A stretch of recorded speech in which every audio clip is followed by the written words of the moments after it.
the ratio test. If you have a series of positive terms and you take the quotient of the limit as n goes to infinity of the next term divided by the term you're at, and that converges, meaning goes to a number, then the series converges. If that series converges, or if that limit diverges, then the whole thing diverges. Anyway, if you run that infinite limit and that limit goes to something bigger than 1, then the series diverges. But if the limit of the quotient of those two sequences is 1, the test fails, and you got to try something different.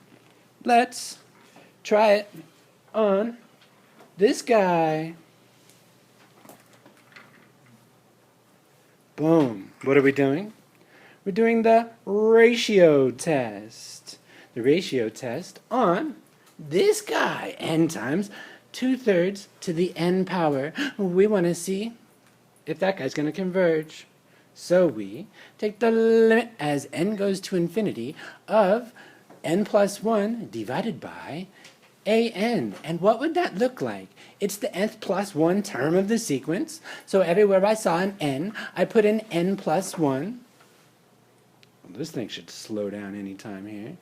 Okay, what am I doing? Everywhere I saw an n in the original one, here and here, if I'm looking for the nth plus 1 term, I put an n plus 1 here and an n plus 1 here. And then that bottom one, that was an. That's this business down here.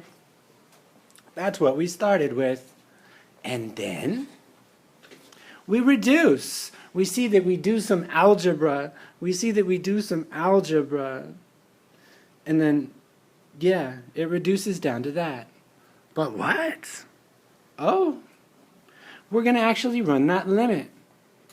2/3 is a positive number. I took it out.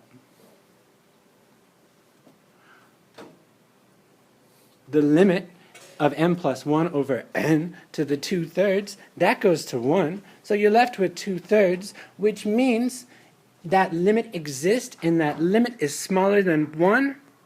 So by the ratio test,